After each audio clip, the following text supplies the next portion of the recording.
ഒരു കുടുംബ ജീവിതത്തിൽ ഭാര്യയും ഭർത്താവും ഇങ്ങനെ പോലീസും പട്ടാളമായിട്ട് നിൽക്കുകയല്ല വേണ്ടത്. അങ്ങോട്ടും ഇങ്ങോട്ടൊക്കെ ഒരു ചിരിയും കളിയും തമാശയൊക്കെ പറയണത് ഉണ്ടാവൂലേ?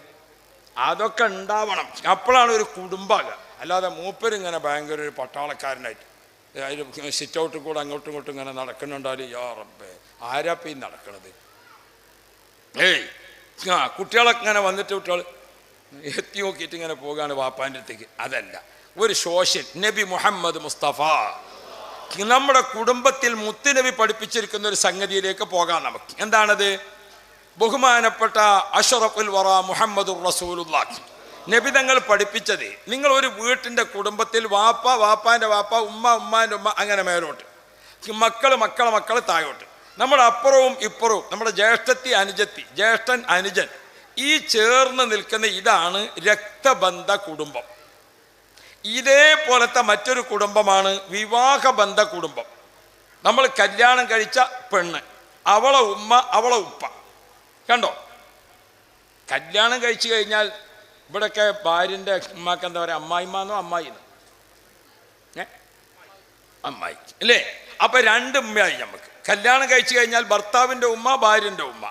അപ്പം നമ്മളെ രക്തബന്ധം, വിവാഹബന്ധം, ഈ രണ്ട് ബന്ധത്തിലെ കുടുംബം ചേർന്നതാണ് യഥാർത്ഥത്തിൽ നമ്മുടെ കുടുംബം എന്ന് പറയുന്നത്. അതിൽ നമുക്ക് അനന്തരാവകാശം എടുക്കുന്ന കുടുംബവുമുണ്ട്, അല്ലാത്ത കുടുംബവും ഉണ്ടാകും. ഈ ചേർന്ന കുടുംബത്തിൻ്റെ ഒരു സന്തോഷത്തിൻ്റെ സ്ഥിതി ബഹുമാനപ്പെട്ട നബിയുല്ലാഹി ആദം, ഇബ്ലീസിനെ അല്ലാഹു തആല സ്വർഗത്തിൽ നിന്ന് ഒഴിവാക്കിയിട്ട് അവിടെ ആദം നബി അലൈഹി സ്വലാമിനെ താമസിപ്പിച്ചു. സ്വർഗത്തിലാണ് ചെന്ന് നോക്കുമ്പോൾ എന്താ അവിടുത്തെ സുഖം! അള്ളാഹു നമ്മളെ സ്വർഗത്തിൽ എത്തിക്കട്ടെ. അവിടെ പോയി നോക്കണ്ട അതിൻ്റെ സുഖം അറിയുകയാണെങ്കിൽ യാ റബ്ബ് യാ റബ്ബ്. സ്വർഗത്തേക്ക് നമുക്ക് കുറച്ചേരം ഒന്ന് പോകുകയല്ലേ സ്വർഗത്തിൽ കൂടെ, അല്ലേ ആജിക? നിങ്ങളെല്ലാവരും എൻ്റെ ഒപ്പം ഒന്ന് കുറച്ചേരം പോയി സ്വർഗത്തിലൊന്ന് പോയി വരിക നമ്മൾ. പിന്നെ അവിടെ എത്തിയാൽ ഞാൻ ഇനി പോരുന്നില്ല എന്ന് പറഞ്ഞാൽ അവിടെ നിൽക്കരുത്. നമ്മൾ ഒരു കരാർ അടിസ്ഥാനത്തിൽ പോവുകയാണ്. അങ്ങനെ ഉണ്ടല്ലോ. അള്ളാഹുവിനെ ഖൈറ് നൽകണേ അള്ളാഹ്. എല്ലാവരും ഒന്നിൻ്റെ ഒപ്പം പോയി നമുക്കൊന്ന് സ്വർഗത്തിൽ പോകാം. ഞാൻ സ്വർഗം എന്ന് പറഞ്ഞാൽ റസൂലുള്ളാഹി തങ്ങൾ പറഞ്ഞു, ഇന്ന ഫിൽ ജന്നത്തി സമാനിയത്ത അബ്വാബ്. സ്വർഗത്തിന് 8 പ്രധാന ഗേറ്റുകളാണ്. എത്ര ഗേറ്റാണ്? 8 പ്രധാന ഗേറ്റ്. ഇന്നാളെ ആരോ ചോദിച്ചു 8 ഉള്ളൂ ചോദിച്ചു. ഓൻ്റെ വിചാരം നമ്മളെ ഇവിടുത്തെ വാതിൽവലയാണ്. നമ്മളിപ്പോൾ ഈ സ്ഥലത്തിന് എന്താ പറയാ? ഇവിടുത്തെ ഈ സ്ഥലത്തിന് കടായിപ്പുറം. കടായിപ്പുറം ഈ മഹല്ലുണ്ടായ ശേഷം ഇനി ഖിയാമത്ത് നാൾ വരെ ഉള്ള ആൾക്കാർ എല്ലാവരും മഹ്ശറിൽ ഒരുമിച്ച് കൂട്ടിയാൽ ഈ നാട്ടുകാർ എത്ര ഉണ്ടാവും? ഒരു സുമാറാണ് പറഞ്ഞോളി, പേച്ചെങ്കിൽ പേച്ചോട്ടെ. എത്ര ആളുണ്ടാവും? അത്രയൊക്കെ ഉണ്ടാവും ഈ നാട്ടുകാർ. നമുക്കൊരു ചെറിയ കണക്ക് പറയാം. നമ്മളെ കടായിപ്പുറത്തുകാർ മാത്രം ഒരു 10 ലക്ഷം ആളുണ്ടാവും എന്ന് കൂട്ടാൻ നമ്മൾ, അല്ലേ? 10 ലക്ഷം ആൾക്കാർ ഒന്നിച്ചിങ്ങനെയാണ് ചെന്നാൽ തിരക്കാതെ ഒരു ഗേറ്റിൽ കൂടെയാണ് പോകാം. 8 ഗേറ്റ് പോരെ?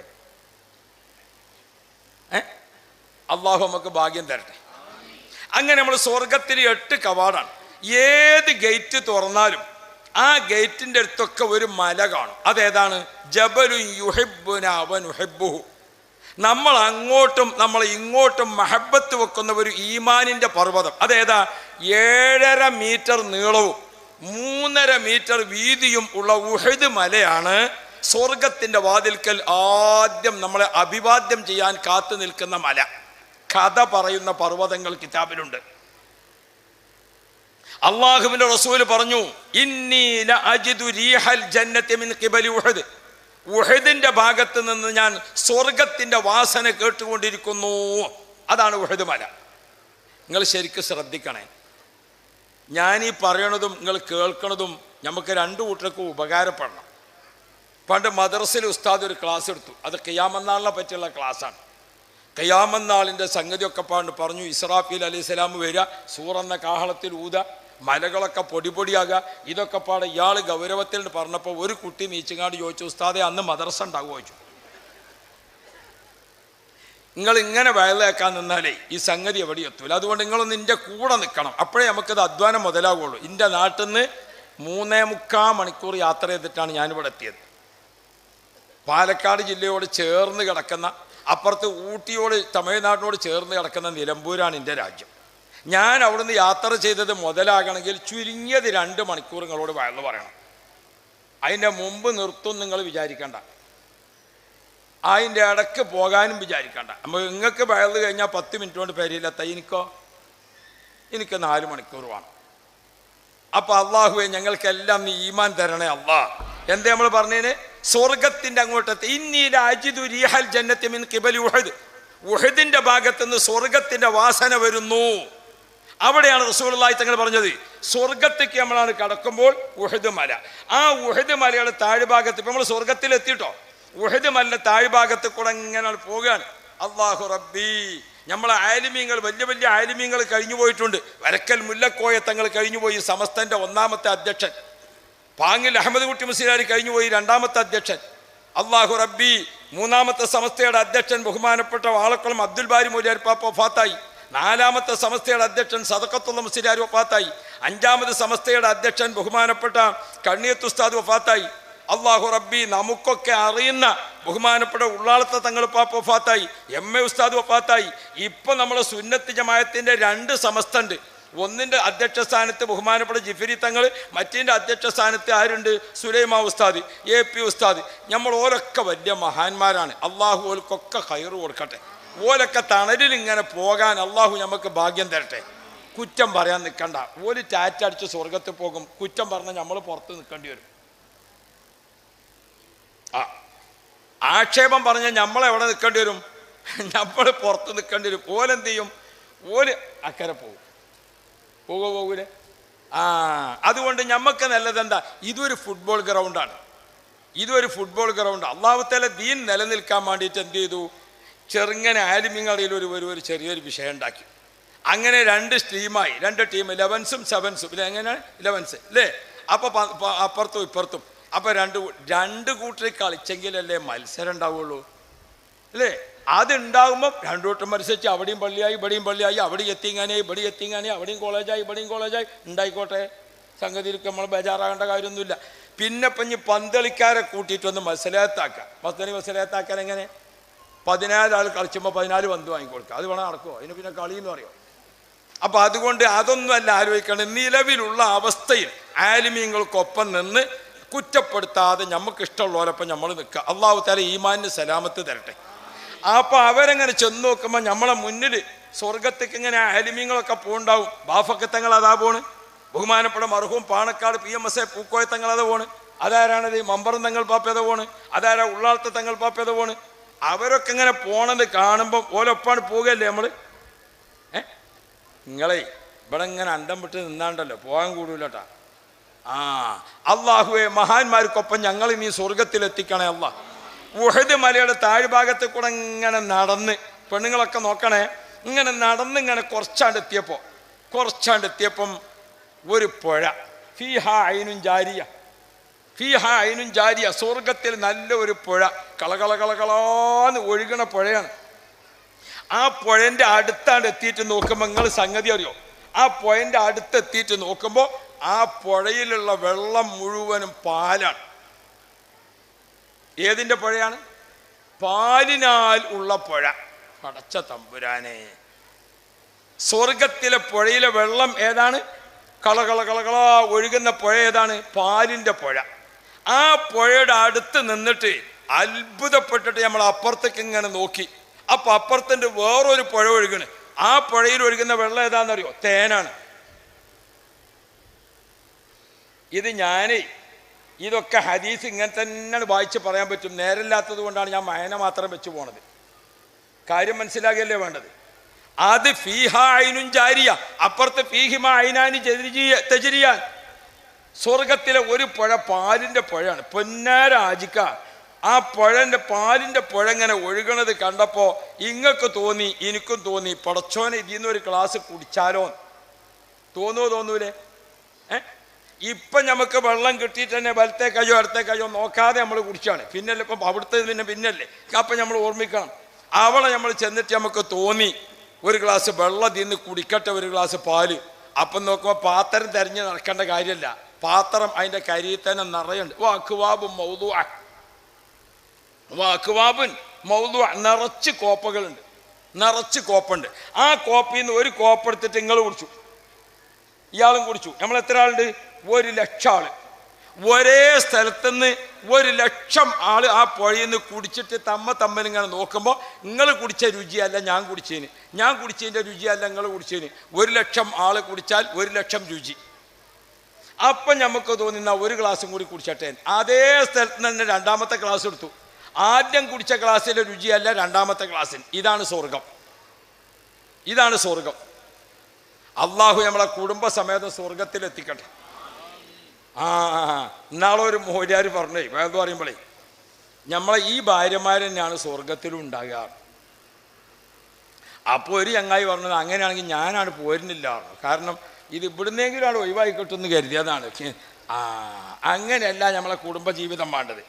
അല്ലാഹു റബ്ബി, നമ്മളെ കുടുംബജീവിതം എന്ന് പറഞ്ഞത് എങ്ങനെയാണ്? അല്ലാഹു സുബ്ഹാനഹു വ തആല ഇവിടെ ഉള്ള നമ്മളെ ഈ വയസ്സായ ആൾക്കാരും വയസ്സുള്ള അമ്മമാരും നമ്മളൊക്കെ സ്വർഗത്തിൻ്റെ അവിടേക്കാണ് എത്തുമ്പോൾ എങ്ങനെയുണ്ടാകുക?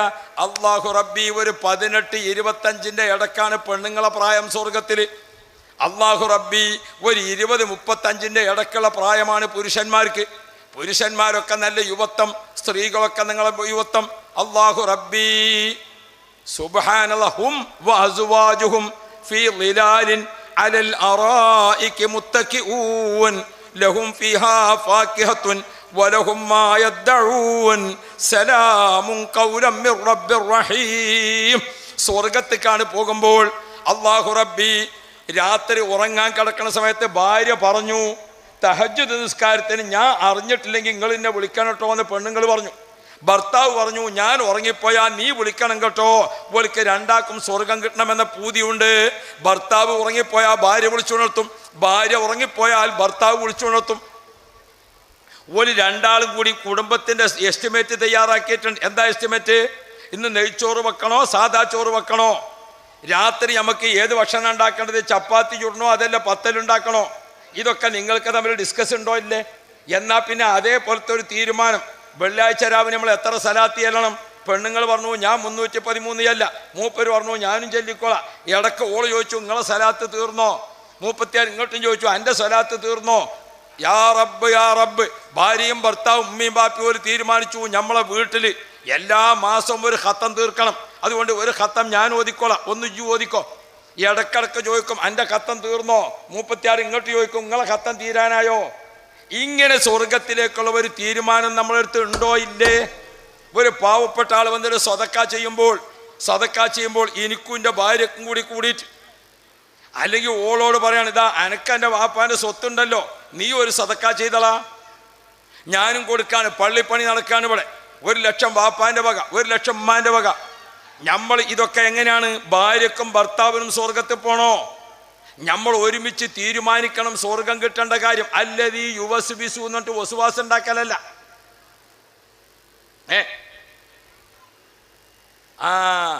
മൂപ്പര് രാവിലെ സുബൈക്ക് നമ്മളെ നാട്ടിലൊക്കെ ഇങ്ങനെ നോക്കിയാൽ, ഞാൻ ഇന്നാളെ ഒരു സ്ഥലത്ത് 2 കൊല്ലം ആയിപ്പതിട്ടാണ് ഒരു സ്ഥലത്ത് രാത്രി വയല് കഴിഞ്ഞാണ്ട് അവിടെ താമസിച്ചു.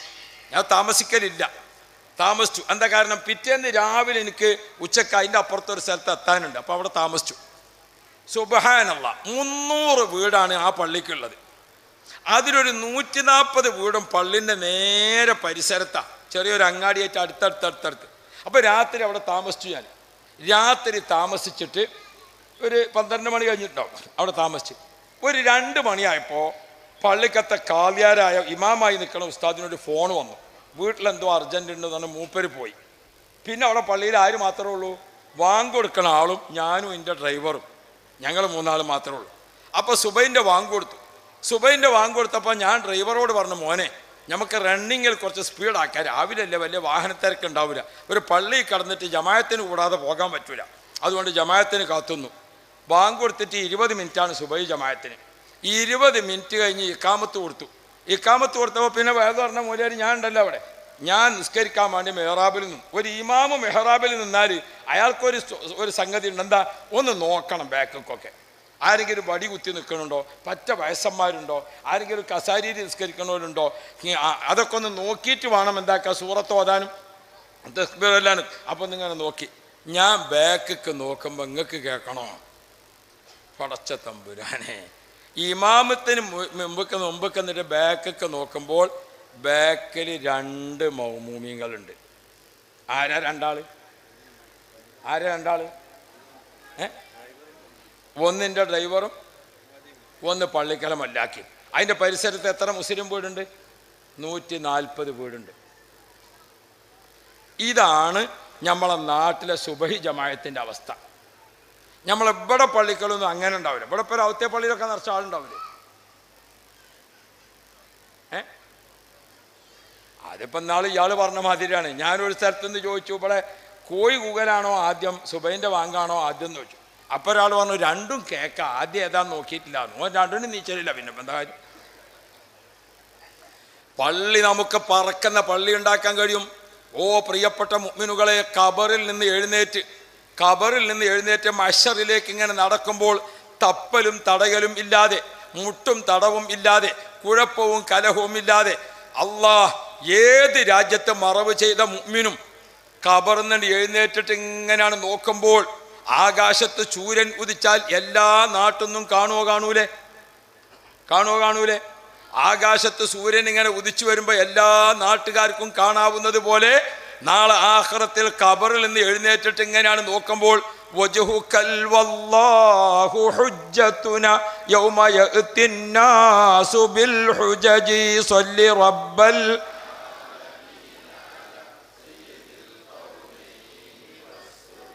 മുത്തുനബിന്റെ പ്രകാശിക്കുന്ന മുഖം, അത് മുകൾ ഭാഗത്ത് സൂര്യൻ ഉദിച്ചതുപോലെ ഏത് നാട്ടിലെ ഖബറിന്ന് എഴുന്നേറ്റാലും നമുക്ക് മുത്തുനബിയുടെ പ്രകാശിക്കുന്ന മുഖം കാണാം. ആ മുഖം ലക്ഷ്യം വെച്ചുകൊണ്ട് നടക്കാൻ സാധിക്കുന്നത് ആർക്കാണ്?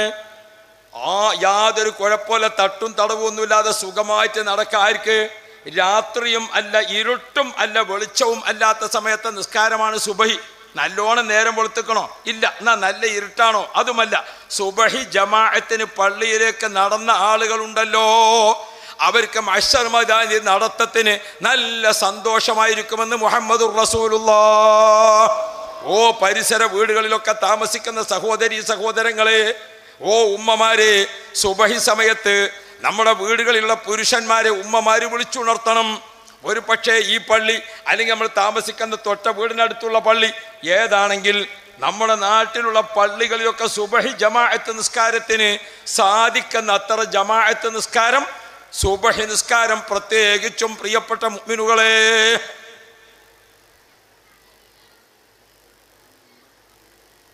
സുബഹി ജമാഅത്ത് അതൊരു വല്ലാത്ത നിസ്കാരമാണ്.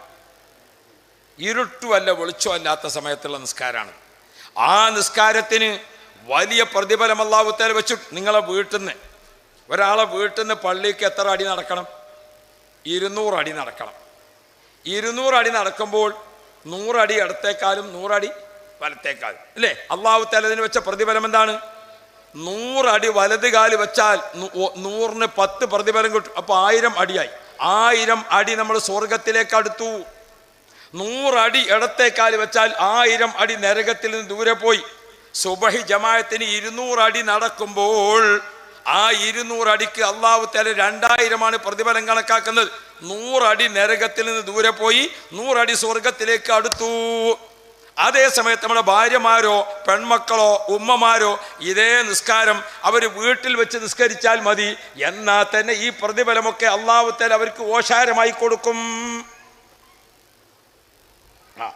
പുരുഷന്മാർക്ക് കിട്ടുന്നതൊക്കെ ആണുങ്ങൾക്കും കിട്ടണമെന്ന് പറഞ്ഞിട്ട് അങ്ങനെ ഉണ്ട്. ഇപ്പം ചില കൂട്ടരൊക്കെ നമ്മൾ ഹജ്ജിന് പോയപ്പോണ്ടായി 2 പെണ്ണുങ്ങൾ, പുതിയ പാർട്ടിക്കാരാണ് അതുപോലെ. ബാക്കിയുള്ള പെണ്ണുങ്ങളൊക്കെ അല്ലതി യുവസ് ബീസ് തുടങ്ങി. ഞമ്മക്കും വേണം അതിന് പോവാം, ഞമ്മക്കും കാണും ഇതിന് പോവാം. എന്നോട് വന്നെങ്ങാണ്ട് പറഞ്ഞപ്പോൾ ഞാൻ ഒന്നും മുണ്ടിയില്ല, ആളെ നിൽക്കട്ടെ എന്ന് വിചാരിച്ചു. ഇത് ഇടക്കിടക്ക് ഇങ്ങനെ കേസ് വരും. 2 പെണ്ണുങ്ങൾ അത് സംസാരിച്ചാണ്. ഏതായാലും മക്കത്തെത്തി ഉംറ നിർവഹിച്ചുകൊണ്ട് കഅബ തവാഫ് ചെയ്തു. സഫാ മർവയിൽ സഅയ് കഴിഞ്ഞു. സഅയ് പൂർത്തിയായാൽ പിന്നുള്ളത് മുടി കളയലാണ്. അപ്പം ഞാൻ പറഞ്ഞു, നേരത്തെ വന്ന ആ 2 പെണ്ണുങ്ങളെവിടെ? ഓല മുടി ആദ്യം കളയാം.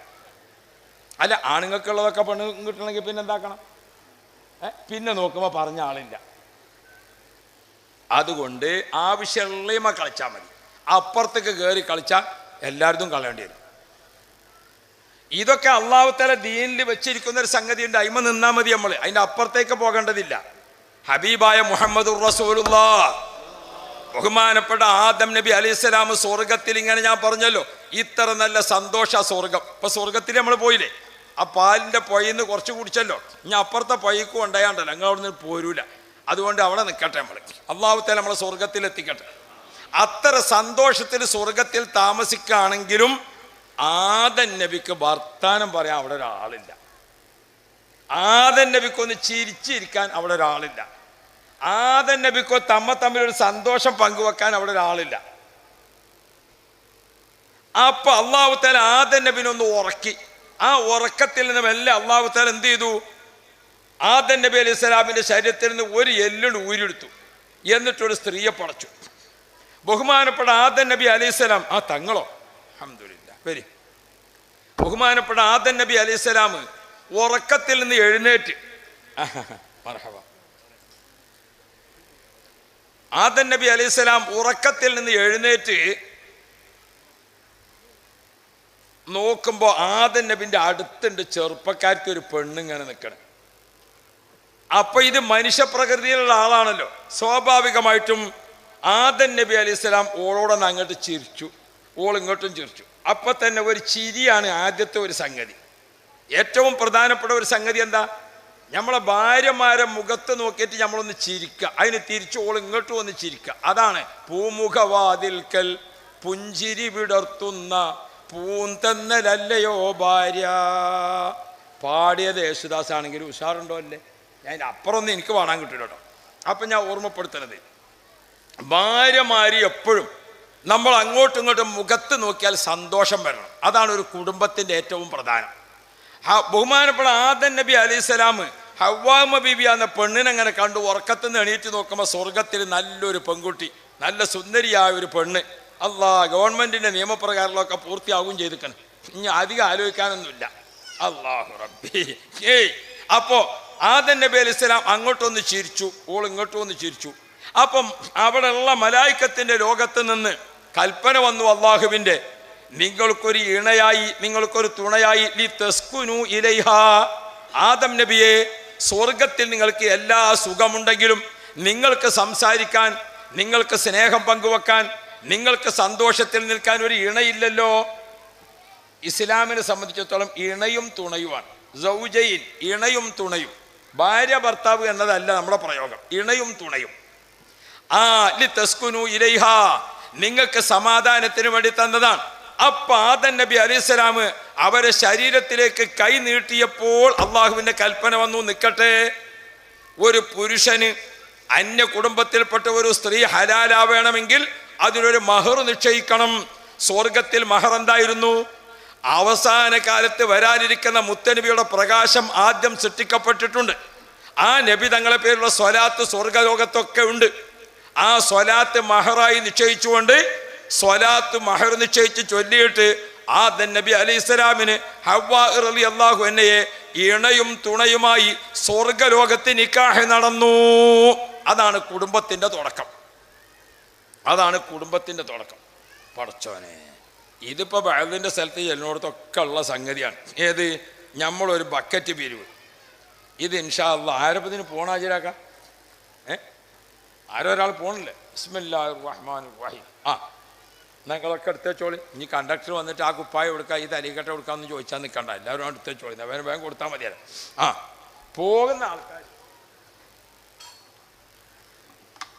പോകുന്ന ആൾക്കാർ എല്ലാവരും അടുത്തും പോകണം, പെണ്ണുങ്ങളടുത്തൊക്കെ പോകണം. ഗഹുവ എന്നുള്ളത് എഴുത്ത് മാത്രമേ ഉള്ളൂ. അതിലുണ്ടോ സാധനം? ഉണ്ടോ? അതറിയില്ല, ഇരിക്കട്ടെ. അപ്പോൾ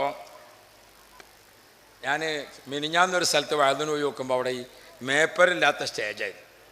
അപ്പോൾ കുറച്ച് എന്തായി, മഞ്ഞ് വന്നു. അതാണ് ചെറിയൊരു ജലദോഷത്തിൻ്റെ ഒരു ചെറിയ പ്രശ്നം. കുഴപ്പമൊന്നുമില്ല, അള്ളാഹു തആല ഖൈർ തരട്ടെ. ഹബീബുന മുഹമ്മദ് മുസ്തഫ.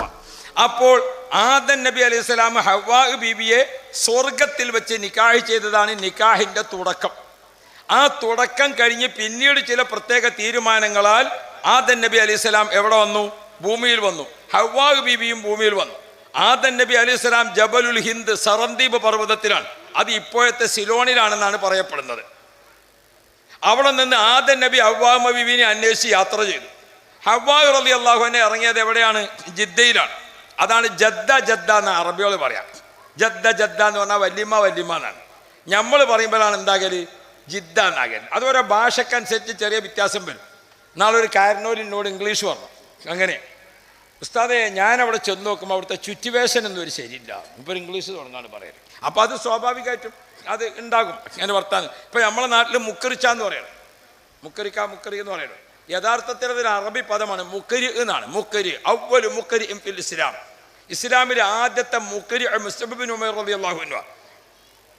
മുക്കരി എന്ന അറബി പദമാണ് നമ്മളെന്തായത് മുക്കരി എന്നായത്. അത് ചില ഭാഷ ഉപയോഗിക്കുമ്പോൾ അങ്ങനെയൊക്കെ വരുന്നതാണ്.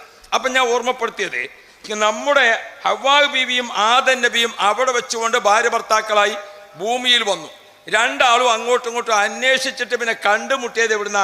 അറഫീന. അറഫ വാപ്പിയും ഇമ്മിയും പരിചയപ്പെട്ട സ്ഥലം. അറഫ രണ്ടാളും മനസ്സുകൊണ്ട് അടുത്ത സ്ഥലം.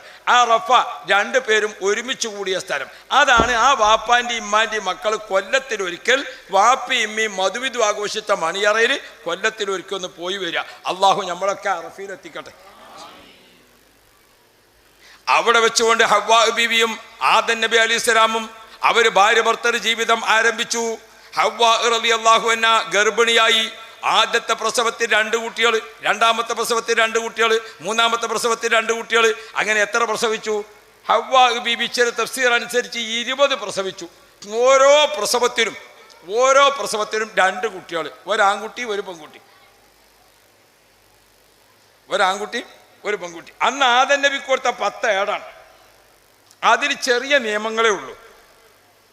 അതനുസരിച്ച് അന്നത്തെ നിയമം അനുസരിച്ച് ഒരു പ്രസവത്തിൽ 2 കുട്ടികൾ വിവാഹം ചെയ്യാൻ പാടില്ല.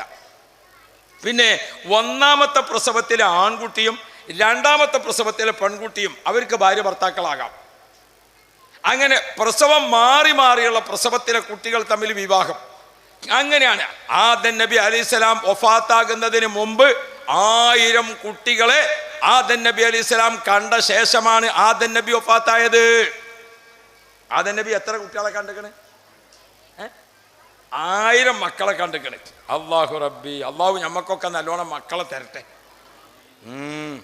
എന്നാ അമീനാണ് നിങ്ങളത്. ഒക്കെ 2ഓ 3ഓ മതി എന്നുള്ള അഭിപ്രായത്തിലുള്ള അമീനാണ് അല്ലേ? അള്ളാഹു റബ്ബി. ലോക ജനസംഖ്യ ഇപ്പം എത്ര കോടിയായി? 800 കോടി ജനങ്ങളായി. അതിൽ മുസ്ലിമീങ്ങളുടെ സംഖ്യ എത്രയാണ്? 200 കോടിയാണ് അല്ലേ? ലോകത്തെ ഏറ്റവും കൂടുതൽ സന്താന നിയന്ത്രണം ഏർപ്പെടുത്തിയ രാജ്യം ചൈനയാണ്. ഏറ്റവും ആദ്യമായിട്ട് ചൈനയാണ് ഏത് പാസ്സാക്കിയത്?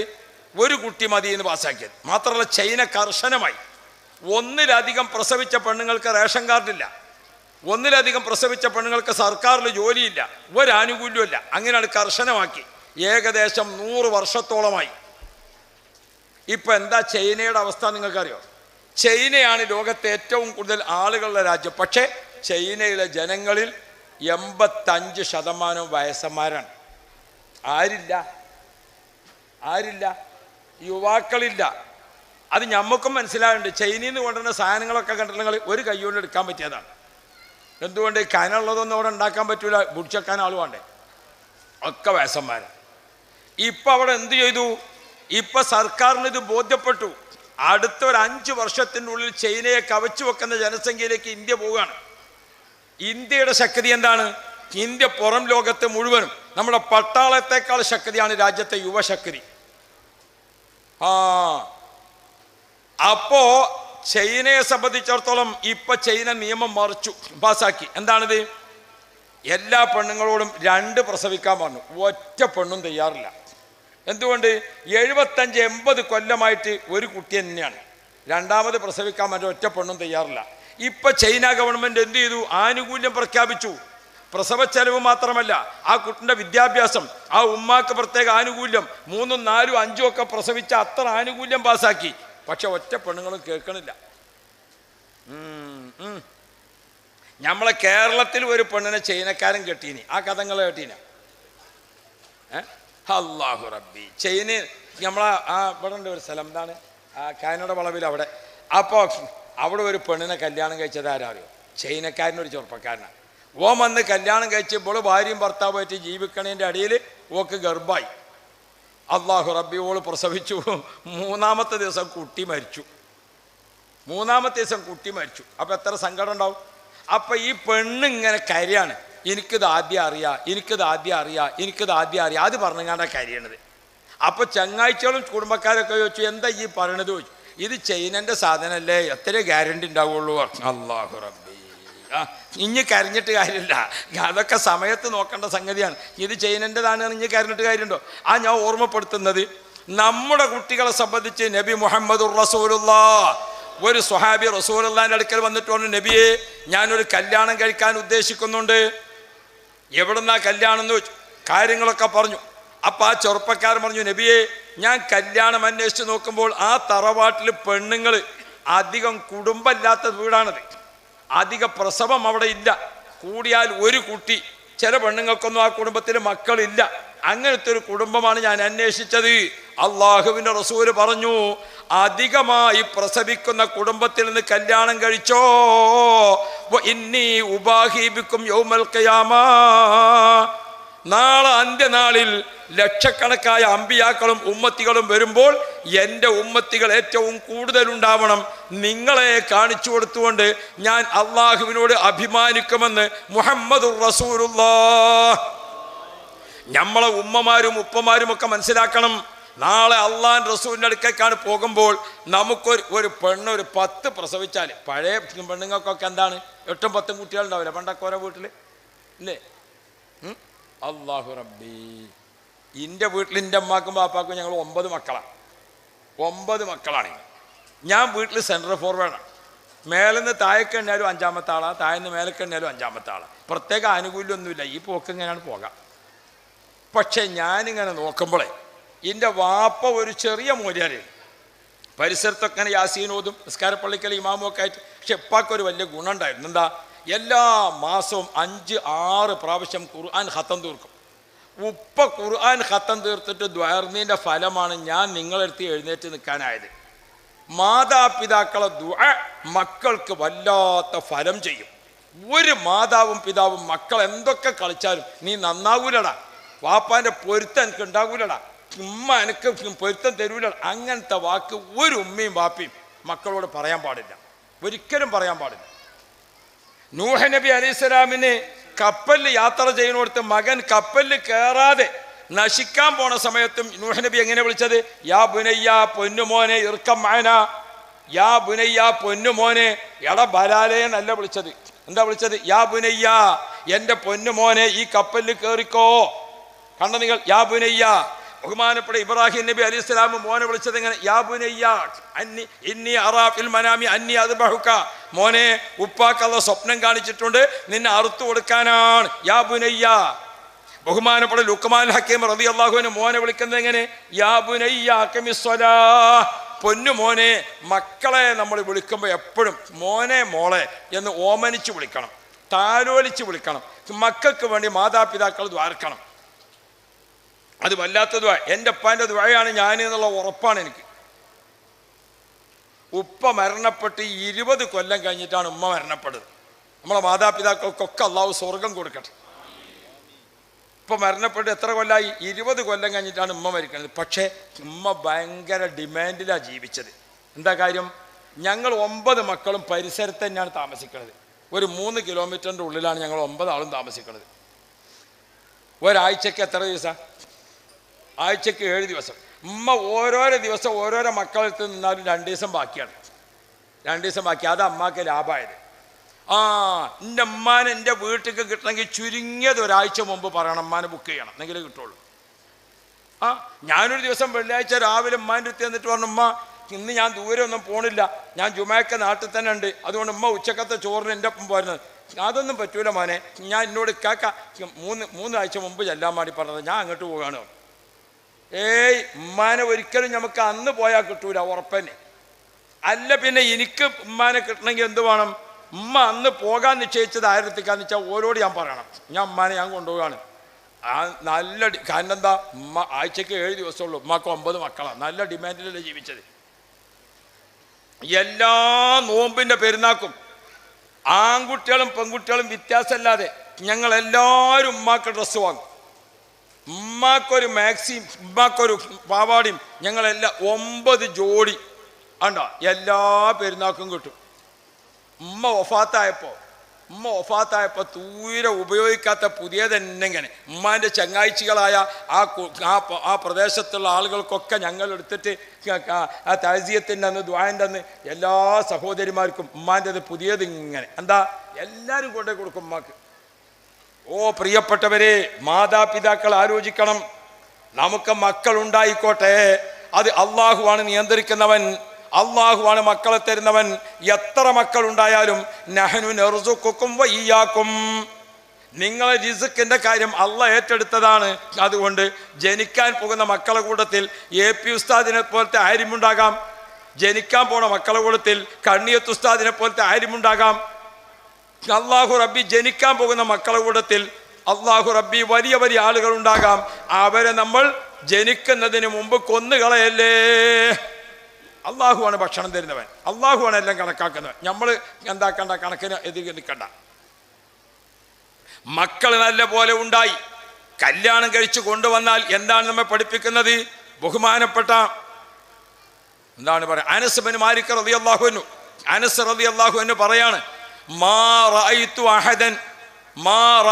അഹദൻ അർഹമ അലൽ ഇയാലി മിൻ മുഹമ്മദിൻ റസൂലില്ലാഹ്. നബിതങ്ങളെ പോലെ കുടുംബത്തോട് കാരുണ്യം കാണിക്കുന്ന, കുടുംബത്തോട് കൃപ കാണിക്കുന്ന ഒരാളെ മുത്ത് നബിയെ പോലെ വേറെ ചരിത്രത്തിൽ കാണാൻ കഴിയില്ല. നബിതങ്ങൾ കുടുംബജീവിതത്തിൽ എപ്പോഴും, നബിതങ്ങൾക്ക് എപ്പോഴും ഒരു പുഞ്ചിരിയാണ്, നബിതങ്ങൾ എപ്പോഴും ഒരു സന്തോഷത്തിലാണ്. ഭാര്യമാർക്കൊപ്പം മക്കൾക്കൊപ്പം നബിതങ്ങൾ എന്തൊരു സന്തോഷത്തിലാണ്. അതാണ് നമ്മുടെ ജീവിതത്തിൻ്റെ മാർഗം. എപ്പോഴും നമ്മളെ വീട്ടിലിങ്ങനെ പട്ടാളായിട്ട് ഉമ്മയും ബാപ്പിയും. ഈ പെണ്ണുങ്ങളോടൊക്കെ ഞാൻ ഓർമ്മപ്പെടുത്തുകയാണ്, സഹോദരിമാരെ, ഭർത്താക്കന്മാരെ നിങ്ങൾ നല്ലപോലെ ബഹുമാനിക്കണം. ഭർത്താക്കന്മാരെ, ഭാര്യമാരോട് നിങ്ങൾ നല്ല സ്നേഹം കാണിക്കണം. ഉമ്മയും ബാപ്പിയും, ഉമ്മാക്ക് ഇങ്ങോട്ട് സ്നേഹം, വാപ്പാക്ക് അങ്ങോട്ട് ബഹുമാനം. അതാണ് മക്കൾ കാണേണ്ടത്. ഉമ്മ എപ്പോഴും മക്കളോട് വാപ്പയെ പറ്റി പറയണം. മക്കളെ, വാപ്പ കുവൈത്തിൽ പോയിട്ട്, വാപ്പ ദുബായിൽ പോയിട്ട് കഷ്ടപ്പെട്ട് അധ്വാനിച്ച് എത്ര കൊല്ലായി വാപ്പ അധ്വാനിക്കാൻ തുടങ്ങിയിട്ട്. വാപ്പാൻ്റെ അധ്വാനമാണ് ഈ പറമ്പ്, വാപ്പാൻ്റെ അധ്വാനമാണ് ഈ വീട്. നിനക്ക് ഡിഗ്രി വരെ പഠിപ്പിക്കാൻ സഹായിച്ചത് വാപ്പയാണ്. നിന്റെ കല്യാണത്തിൻ്റെ സമയത്ത് വാപ്പാൻ്റെ അടുത്ത് പണമില്ല, കടം വാങ്ങിയിട്ടാണ് നിന്നെ കെട്ടിച്ചയക്കാൻ വേണ്ടിയിട്ട് വാപ്പ ഉത്സാഹിച്ചത്. വാപ്പയെ പറ്റിയുള്ള നല്ല ബഹുമാനം ഉമ്മ മക്കൾക്ക് പറഞ്ഞു കൊടുക്കണം. അതേ സമയത്ത് വാപ്പ എന്ത് പറയും, മക്കളെ നിങ്ങളെയൊക്കെ ഗർഭം ധരിച്ച സമയത്ത് ഉമ്മാക്ക് നല്ലൊരു പാല് വാങ്ങിക്കൊടുക്കാൻ എനിക്ക് സാധിച്ചിട്ടില്ല, നല്ല ഫ്രൂട്ടുകൾ വാങ്ങിക്കൊടുക്കാൻ അന്ന് സാധിച്ചിട്ടില്ല. അതുകൊണ്ട് ഉമ്മാനോട് നിങ്ങൾ ഉമ്മാനെ വെറുപ്പിക്കരുതേ. ഉമ്മയെപ്പറ്റി ബഹുമാനം, സ്നേഹം അണ്ട് നിങ്ങൾ എപ്പോഴും കുടുംബത്തിൽ അതാണ് വേണ്ടത്. അല്ലാതെ വാപ്പാനെ കുറ്റപ്പെടുത്തിക്കൊണ്ട് ഉമ്മയും ഉമ്മാനെ കുറ്റപ്പെടുത്തിക്കൊണ്ട് വാപ്പയും പിന്നെ എങ്ങനെയാണ് മക്കൾ നന്നാവുക? പിന്നെ മക്കൾ നന്നാവോ? ഒരിക്കലും നന്നാവൂല. മാതാപിതാക്കൾ എപ്പോഴും സ്നേഹത്തിലാണോ, മക്കളിൽ ആ സ്നേഹം കാണും. നബി മുഹമ്മദുർ റസൂലുള്ളാഹ് നമുക്ക് നോക്കാമല്ലോ. അള്ളാഹുവിൻ്റെ റസൂൽ മുഹമ്മദുർ റസൂലുള്ളാഹ് നബി തങ്ങൾ ഒരു കല്യാണം കഴിച്ചു, ഖദീജ ബീബിയെ. റസൂലുള്ളാഹിൻ്റെ ആദ്യത്തെ കല്യാണം ഖദീജ ബീബിയാണ്. ഏതാ ചൂടുണ്ടോ? മർഹബ. നിങ്ങളെ കൊണ്ട് എടുപ്പിക്കണത് ഒരു ഇതല്ല, നിങ്ങൾ സന്തോഷത്തിൽ എടുത്തന്നുകൊണ്ടാണ്. ഇനി ഞാൻ തന്നെ എടുത്തിരുന്നു. അള്ളാഹു ആഫിയത്ത് കൊടുക്കട്ടെ. അപ്പോൾ നബി സല്ലല്ലാഹു അലൈഹി വസല്ലം ആദ്യം കല്യാണം കഴിച്ച ഭാര്യ ആരാ? ഖദീജ ബീബി. നിങ്ങൾക്കൊക്കെ അറിയാം. ഖദീജ ബീബിനെ അതിൻ്റെ മുമ്പ് 2 പുതിയാപ്പിളാർ കെട്ടിക്കണേ, പോലും മരണപ്പെട്ടതാ. അതിൽ 3 കുട്ടികളോ അല്ലെങ്കിൽ 4 കുട്ടികളോ ഉണ്ട്. ഒരു കല്യാണത്തിൽ 2 കുട്ടികളുണ്ട്, ഒരു കല്യാണത്തിൽ 1 കുട്ടിയോ അല്ലെങ്കിൽ 2 കുട്ടിയോ ഉണ്ട്. അങ്ങനെ 3 കുട്ടികളെ അമ്മയാണ് റസൂലുള്ളാഹി കല്യാണം കഴിച്ച ഖദീജ ബീബി. ഖദീജ ബീബിക്ക് അന്ന് 40 വയസ്സ്, റസൂലുള്ളാഹിക്കോ 25 വയസ്സ്. അതാണ് മുത്തനബിൻ്റെ കല്യാണം. ആ കല്യാണത്തിൻ്റെ ബന്ധം 25 കൊല്ലം തുടർന്നു. 25 കൊല്ലം തുടർന്നു. റസൂലുള്ളാഹിക്ക് വയസ്സ് 50, ഖദീജ ബീബിക്ക് വയസ്സ് 65. ആ സമയത്ത് ഖദീജ ബീബി വഫാത്തായി. ഖദീജ ബീബിയും റസൂലുള്ളാഹിയും തമ്മിലുള്ള ഭാര്യ ഭർത്തൃ ജീവിതത്തിൽ എന്തൊരു സ്നേഹമാണ്, എന്തൊരു സന്തോഷമാണ്. അല്ലാഹ്, നബിതങ്ങൾക്ക് അന്ന് സാമ്പത്തിക ശേഷിയുണ്ടോ? ഇല്ല. അപ്പം ഖദീജ ബീബി എന്താ ചെയ്തത്? ഖദീജ ബീബിൻ്റെ മുഴുവൻ സ്വത്തും ഖദീജ ബീബിന്റെ മുഴുവൻ സ്വത്തും, യാ റബ്ബ്, ഖദീജ ബീബിന്റെ സ്വത്ത് എന്ന് പറഞ്ഞാൽ നിങ്ങൾക്കറിയോ? ഇപ്പൊ നമ്മളെ മറുവല്ലേ, സഫ മറുവന്റെ മറുവ, ആ മറുവിൽ നിന്ന് പുറത്തിറങ്ങിയാൽ ആ അങ്ങോട്ട് ജന്നത്തുൽ ബക്കയൊക്കെ പോണ അതുവരെ ഖദീജ ബീബിൻ്റെതാണ് മാർക്കറ്റ്. രണ്ട് സൈഡിലും സ്വർണ്ണ കച്ചവടം, വസ്ത്ര കച്ചവടം. ഞാൻ 1990 2000 വരെയുള്ള കാലത്തൊക്കെ നമ്മൾ ഹജ്ജിന് പോകുമ്പോൾ അതിങ്ങനെ കണ്ടിരുന്നു. കണ്ട ആൾക്കാർ ഇപ്പോൾ ഉണ്ടാവും. അല്ലെങ്കിൽ ബാപ്പയ്ക്ക് തങ്ങളുടെ ചരിത്രം വായിച്ചാൽ മതി, എന്നാൽ കാണും. അല്ലെങ്കിൽ ഇപ്പോൾ മാണ്ട് കഴിക്കണ ബഹുമാനപ്പെട്ട ഓക്കെ ഉസ്താദിൻ്റെ ചരിത്രം വായിച്ചാൽ മതി, പഴമക്കാരായ ആൾക്കാരുടെ സ്നേഹത്തിൻ്റെ വിവരം. എന്താണ് ഖദീജാബിൻ്റെ കച്ചവടം. ആൾക്കാരൊക്കെ ഖദീജാബിനെ ആക്ഷേപിച്ചു. ഖദീജ ഈ പാവപ്പെട്ട ആളെയാണോ നീ പുതിയാപ്പളയെ എടുത്തുക്കണമെന്ന് ചോദിച്ചു. ഖദീജാബിക്ക് അത് സഹിക്കാൻ കഴിഞ്ഞില്ല. ഖദീജാബി എന്താ ചെയ്തത്? ഖദീജാബിന്റെ പേരിലുള്ള സ്വത്ത് മുഴുവനും റസൂലുള്ളാഹിന്റെ പേരിലാണ് എഴുതി കൊടുത്തു. മക്കയിലെ ഏറ്റവും വലിയ മുതലാളിയായി മാറി നബി മുഹമ്മദുർ റസൂലുള്ളാഹ്. ഭർത്താവിൻ്റെ അടുത്തുണ്ടോ ഭാര്യക്ക് അങ്ങോട്ടും കൊടുക്കണം, മൂപ്പരുടെ അടുത്തില്ലേ തിരിച്ചു ഇങ്ങോട്ടും കൊടുക്കണം. നമ്മള് പ്രായമാകുക, സ്വത്തിൻ്റെതാകുക, ആരോഗ്യം കുറേ, ഇതൊക്കെ ജീവിതത്തിൽ സാധാരണയാണ്. എസ് എ ജമീലിന്റെ പാട്ടിൽ പറഞ്ഞേ, അന്ന് ഞാൻ ഈ മക്കളെ തന്തക്ക് മധുരപ്പനം ചക്കര, 3 മക്കളെ തള്ള ഞാൻ ഇന്ന് ഉണങ്ങിക്കടിച്ച കൊപ്പര. സങ്കടം പറഞ്ഞതാണ് പെണ്ണ്. എനിക്ക് ആരോഗ്യമുള്ള സമയത്ത്, ഭംഗിയുള്ള സമയത്ത്, പണമുള്ള സമയത്ത് അങ്ങോട്ടും ഇങ്ങോട്ടും സ്നേഹിക്കാൻ അതിന് നിങ്ങൾ തന്നെ വേണമെന്നില്ല, ഏത് പെണ്ണിനും പറ്റും. അവിടെ ഒമിൻ ആയാത്തിഹി അൻ ഖലഖലക്കും മിൻ അൻഫുസിക്കും അസ്വാജ എന്ന് പറഞ്ഞോടത്ത് മവദ്ദത്തം വറഹ്മ എന്ന് പറയുന്നുണ്ട്. മവദ്ദത്ത് റഹ്മത്ത് എന്താണ് പറഞ്ഞത്? ആരോഗ്യവും ചോരത്തളപ്പും ഭംഗിയും കുവ്വത്തും ഒക്കെ നിൽക്കുന്ന സമയത്ത് ഉള്ള സ്നേഹം, അതാണ് മവദ്ദത്ത്. വയസ്സായാലും രോഗമായാലും പ്രയാസമാകുന്ന സമയത്തും അതേ സ്നേഹം നിലനിർത്തുക, അതാണ് റഹ്മത്ത്. അതാണ് റഹ്മത്ത്. വയസ്സായ അമ്മ, വയസ്സായ വാപ്പ, അവർ തമ്മിൽ ഇപ്പോഴും വല്ലാത്ത ഒരു സ്നേഹം. അപ്പൊ ഉമ്മ എപ്പോഴും വാപ്പാനെ പറ്റി ബഹുമാനം പറയണം, വാപ്പ എപ്പോഴും ആരെപ്പറ്റി എന്ത് പറയണം? ഉമ്മാനെ പറ്റി സ്നേഹം പറയണം. ഇതാണ് മക്കൾ കേൾക്കേണ്ടത്. നിങ്ങൾ നോക്കുകയും നബി സല്ലല്ലാഹു അലൈഹി വസല്ലം നിങ്ങൾ കല്യാണം കഴിച്ചു ഖദീജ ബീബിനെ. റസൂലുള്ളാഹിക്ക് ഖദീജ ബീബി വഫാത്തായി. പിന്നെ നബി തങ്ങൾ രണ്ടാമത് കല്യാണം കഴിച്ച് വീട്ടിൽ കൊണ്ടുവരുന്ന ഇണ ഏതാണെന്നറിയോ? പെണ്ണുങ്ങളൊക്കെ ഒന്ന് പഠിക്കണം. കല്യാണം കഴിച്ചു എന്ന് മാത്രം പഠിച്ചാൽ പോരാ. അല്ലാഹു റബ്ബി. റസൂലുള്ള രണ്ടാമത് കല്യാണം കഴിച്ചത് സൗദാ ബീബിയാണ്. സൗദാ ബീബിയുടെ ഭർത്താവ് സക്കറാൻ റളിയല്ലാഹു അൻഹു വഫാത്തായി. പച്ചടി പാവമാണ് ആ പെണ്ണ്. അറബികളിൽ കറുത്ത വർഗ്ഗക്കാരുണ്ട്. അറബികളിലെ കറുത്ത വർഗത്തിൽപ്പെട്ട പെണ്ണാണ് സൗദാ ബീബി. സൗദാ ബീബി തടി കൂടുതലുള്ള പെണ്ണാണ്. ശരീരപ്രകൃതി ചിലവർ അങ്ങനെ ഉണ്ടാവുമല്ലോ. 6 മക്കളുണ്ട്. 6 മക്കളുണ്ട്. റസൂലുള്ള രണ്ടാമത് കല്യാണം കഴിച്ചത് സൗദാ ബീബി. നിങ്ങൾ ആലോചിച്ച് നോക്കാണ്, തടിച്ചിട്ട് തീരെ നടക്കാൻ വയ്യാത്ത ഒരു പെണ്ണ് 6 കുട്ടികളെയും കൊണ്ടാണ് പുതുമണവാട്ടിയായിട്ട് റസൂലുള്ളാഹിന്റെ വീട്ടിലേക്ക് വരുന്നത്. എങ്ങനെ ഉണ്ടാവും കല്യാണം? പിന്നെ റസൂലുള്ള കല്യാണം കഴിച്ച മറ്റൊരു പെണ്ണ് ഏതാ? റസൂലുള്ളാഹി സ്വല്ലല്ലാഹു അലൈഹി വസല്ലം കല്യാണം കഴിച്ച മറ്റൊരു പെണ്ണ് ഉമ്മു സലമ ബീബിയാണ്. അബൂ സലമ റളിയല്ലാഹു അൻഹു വഫാത്തായി. അബൂ സലമ വഫാത്തായപ്പോൾ ഉമ്മു സലമ ബീബിക്ക് 4 കുട്ടികളാണ്. മദീനത്ത് ഉമ്മു സലമ ബീബിക്ക് കുടുംബങ്ങളില്ല, കൂട്ടുകാരില്ല, അറിയണവരില്ല, ആരുമില്ല. ഒറ്റയായ ജീവിത. അബൂ സലമ വഫാത്തായപ്പോൾ വല്ലാത്ത സങ്കടമായി. എന്നും മദീനത്തെ പള്ളിയിൽ ചർച്ചയാണ്. 4 കുട്ടികളും ആ തള്ളിയും കഷ്ടപ്പാട് കഷ്ടപ്പാട്. ആ അമ്മയും കുട്ടികളും. റസൂലുള്ളാഹിക്ക് ഇടയ്ക്കിടയ്ക്ക് അവിടെ പോയി നോക്കാൻ പറ്റുമോ? ഒരു ഭർത്താവില്ലാത്ത വീട്ടിൽ വെറുതെ ഇങ്ങനെ പോയി നോക്കിയാൽ നബി അല്ല ആരാണെങ്കിലും എന്താ ഒരു പോക്കവിടെ അധികം അല്ലേ? പള്ളിക്കത്തെ ഉസ്താദ് ഇങ്ങനെ വല്ലാതെ ഒരു പെരിയിൽ പോയിക്കൊണ്ടിരുന്നാലേ മുതൽക്കെന്താ അവിടെ ഒരു മണം കൂടുതലുണ്ടല്ലോ. ഏതും നമ്മൾ സൂക്ഷിച്ച് കൈകാര്യം ചെയ്യണം. ആരായിട്ടും കാര്യമില്ല. ഇപ്പോഴത് കൂടുതലുമാണ്. ഇപ്പം ആക്ഷേപവും കാര്യമൊക്കെ എന്താ കൂടുതലാണ്. അതല്ലേ റസൂലുള്ള ഒരിക്കൽ ഒരു ഇരുട്ടില് രാത്രി ഇശാന്റെ ശേഷം നബിതങ്ങളും ഒരു ഭാര്യയും കൂടി ഒറ്റക്ക് വർത്താനം പറഞ്ഞിങ്ങനെ നിൽക്കുകയാണ് രാത്രി. അപ്പോൾ ഒരാളെ ഇതെങ്ങനെ നടന്നുപോയി. നടന്നു പോണ നിയലിങ്ങനെ കണ്ടപ്പോൾ റസൂലുള്ള പറഞ്ഞു, ഇതിൻ്റെ ഭാര്യയാണ് കേട്ടോ എന്ന് പറഞ്ഞു. ഇതാരാണ്? ഇതിൻ്റെ ഭാര്യയാണ് കേട്ടോ എന്ന് റസൂലുള്ളാഹി സ്വല്ലല്ലാഹു അലൈഹി വസല്ലം തങ്ങൾ പറഞ്ഞു.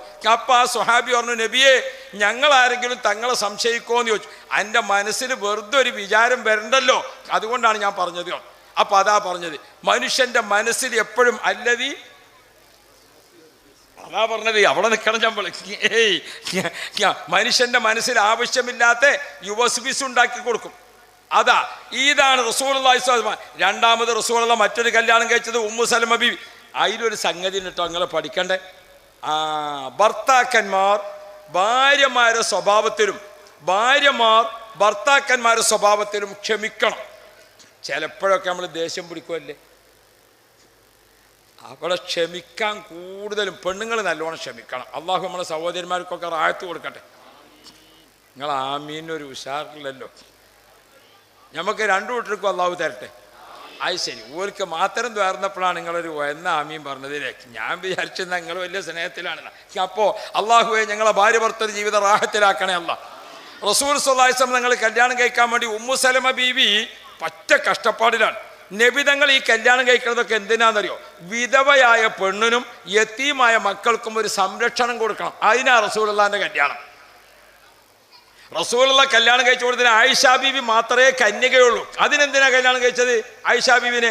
ആയിഷാ ബി റസൂലുള്ളാഹിനെ പോലത്തെ ഒരു വലിയ ആളുകൾക്ക് സ്ത്രീകളെ കൂട്ടത്തിൽ നിന്ന് ഒരു പ്രൈവറ്റ് സെക്രട്ടറി വേണം. അതിന് ബുദ്ധിമതിയായ ഒരു ചെറുപ്പക്കാരി പെൺകുട്ടിയെ വേണം. അതാണ് ബീവി ആയിഷ. ആയിഷ ബീബി റളിയല്ലാഹു അൻഹ റസൂലുള്ളാഹിന്റെ സെക്രട്ടറിയാണ്.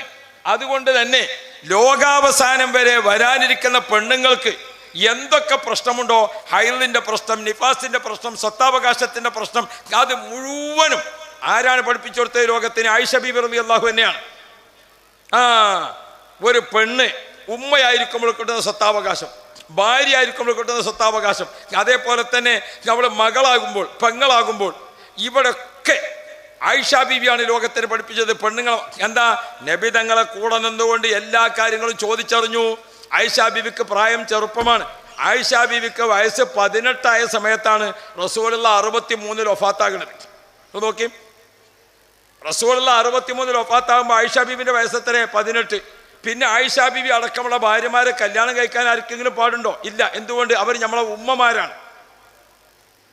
ആയിഷ ബീവി പിന്നെ വഫാത്താകുന്നത് എത്രാമത്തെ വയസ്സിലാ? 63-മത്തെയോ 65-മത്തെയോ വയസ്സിലാണ്. 18-ന്ന് 65-ക്ക് എത്ര കൊല്ലുണ്ട്?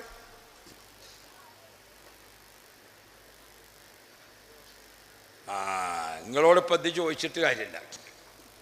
ഒക്കെ ഞായറാഴ്ച സ്കൂളിൽ പോയ മാതിരിയാണ് കേട്ടോ. പണ്ട് സ്കൂൾ ക്ലാസ്സിൽ നിന്നേ 40 കുട്ടികളുണ്ട് ഒരു ക്ലാസ്സിൽ. അപ്പോൾ സാറ് ചോദിച്ചു, എടോ ആ കോഴിക്കോടുണ്ടല്ലോ മാനാഞ്ചർ ആ കുളം, അത് നിറക്കണമെങ്കിൽ എത്ര കൊട്ട മണ്ണ് വേണ്ടി വരും എന്ന് ചോദിച്ചു. അപ്പോൾ ഒരു കുട്ടി പറഞ്ഞു 100, മറ്റേ കുട്ടി പറഞ്ഞു 200. കുട്ടികൾ ബഹളം വെക്കൽ തുടങ്ങി. 100, 200, 400, 500 ഒന്നായിട്ട് കുട്ടികൾ. അപ്പോൾ ഒരു കുട്ടി ഇഞ്ചമാതിരി ഒരു സാധുവാണ്, ഒന്നും മിണ്ടാതെ അവിടെ ഇരുന്നു.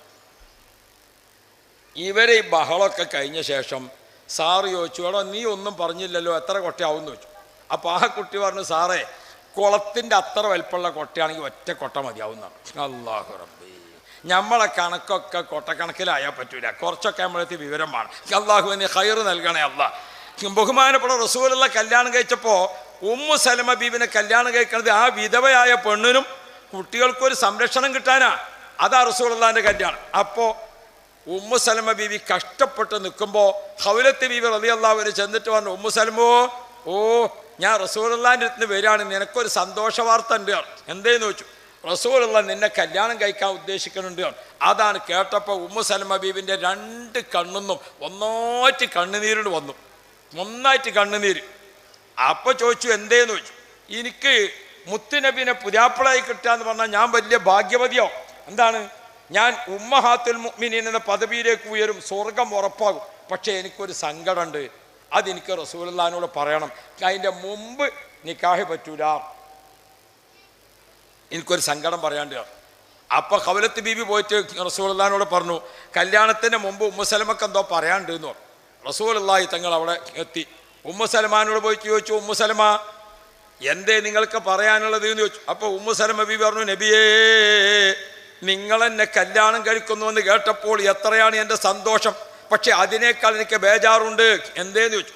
നബിയെ ഞാൻ പെട്ടെന്ന് ദേഷ്യം വരുന്ന പെണ്ണാണ്. ചില ആണുങ്ങൾക്കും ചില പെണ്ണുങ്ങൾക്കും ഉണ്ടാവും ചില ദേഷ്യം. പെട്ടെന്ന് ദേഷ്യം വന്നാൽ എന്താ പറയേണ്ടത് എന്താ ചെയ്യേണ്ടതെന്ന് അറിയില്ല. അങ്ങനെയല്ലേ ചില ആളുകൾ? ഒറ്റ ദേഷ്യം മതി കിണറ്റ് ചാടാൻ. 100 ദേഷ്യം പിടിച്ചാലും ഇങ്ങോട്ട് കയറാൻ കഴിയുമോ? ദേഷ്യം പിടിച്ചിട്ട് എവിടുക്കാണ് ചാടി? കിണറ്റിക്കാണ് ചാടി. ഒറ്റ ദേഷ്യം മതി എവിടേക്ക് ചാടാൻ? കിണറ്റ് ചാടാൻ. 100 ദേഷ്യം പിടിച്ചാലും കയറാൻ കഴിയുമോ? അതാണ് ദേഷ്യത്തിൻ്റെ അവസ്ഥ. അപ്പോൾ ചിലപ്പോൾ അങ്ങനെ ഉണ്ടാവും. ബഹുമാനപ്പെട്ട ഉമ്മു സലമ ബീബി റളിയല്ലാഹു അൻഹ റസൂൽ നബിയെ, ഞാൻ പെട്ടെന്ന് ദേഷ്യം വരുന്ന ഒരു പെണ്ണാണ്, ദേഷ്യം വന്നാൽ എന്താ പറയണമെന്ന് എനിക്കെന്നെ അറിയില്ല. നമ്മൾ രണ്ടാളും ഭാര്യ ഭർത്താക്കന്മാരായി നിൽക്കുന്നതിനിടയ്ക്ക് എനിക്കങ്ങനെ ദേഷ്യം വന്നിട്ട് തങ്ങളോട് എൻ്റെ ദേഷ്യം കാണിക്കേണ്ടി വന്നാൽ ഞാൻ കാലാകാലം നരകത്തിൽ കിടക്കേണ്ടി വരൂലേ, അത് പേടിച്ചിട്ട് ഞാൻ ബേജാറിലാണ്. നിങ്ങൾ ആലോചിച്ച് നോക്കി, നിങ്ങൾ കെട്ടാൻ പോയ പെണ്ണ് ഈ ജാതി ദേശക്കാരത്തിയാന്ന് അറിഞ്ഞാൽ എങ്ങനെ ഉണ്ടാവും? ഉറപ്പിച്ചോ? അത് കേട്ടപ്പം റസൂൽ സ്വല്ലല്ലാഹു അലൈഹി വസല്ലം തങ്ങൾ പറഞ്ഞു, ഉമ്മു സലമ സാരമില്ല, നിന്റെ ആ അസുഖം മാറിക്കിട്ടാൻ ഞാൻ അള്ളാഹിനോട് ദുആ ചെയ്തോളാം. അല്ലാ, ഞാൻ ദുആ ചെയ്തോളാം റസൂലുള്ള. അപ്പം ഉമ്മു സലമ ബീവി പറഞ്ഞു, എന്നാൽ എനിക്ക് ഒന്നും കൂടി പറയാണ്ട്. പെണ്ണുങ്ങൾക്ക് അങ്ങനെയാണ്, ചാൻസ് കൊടുത്താൽ പിന്നെയും പറയണ്ടാവും. അതിന് അവസരം കൊടുക്കണം. നമ്മൾ ഒരു പറഞ്ഞോട്ടെ, നമ്മളെ കുടുംബകാര്യമൊക്കെ ആരെന്നെയാണ് പറയേണ്ടത്? പെണ്ണുങ്ങൾ തന്നെയാണ് പറയേണ്ടത്. ദിവസം ഭാര്യയും ഭർത്താവും കുറച്ച് സമയം സംസാരിച്ചിരിക്കണം. കുടുംബത്തിൻ്റെ കാര്യം, കെട്ടിക്കാനുള്ള കാര്യം, ഗർഭമായ കാര്യം, അടിയന്തരത്തിൻ്റെ കാര്യം, 40ൻ്റെ കാര്യം, 90ൻ്റെ കാര്യം, ഇതൊക്കെ പെണ്ണുങ്ങളെടുത്താൽ ഉണ്ടാവുക. പറയാൻ അവസരം കൊടുക്കണ്ടേ? അപ്പം ഉമ്മു സലമ ബീവി പറഞ്ഞു, എനിക്ക് ഒന്നും കൂടി പറയാണ്ട്. അപ്പം എന്താന്ന് വെച്ചു. അപ്പം പറഞ്ഞു, നബിയേ, ഞാനിപ്പോൾ തങ്ങൾക്കൊരു ഭാര്യയായിട്ട് നിൽക്കാൻ വേണ്ടി തീരുമാനിച്ചാൽ എനിക്ക് പ്രായമായില്ലേ നബിയേ? എനിക്ക് പ്രായമായില്ലേ?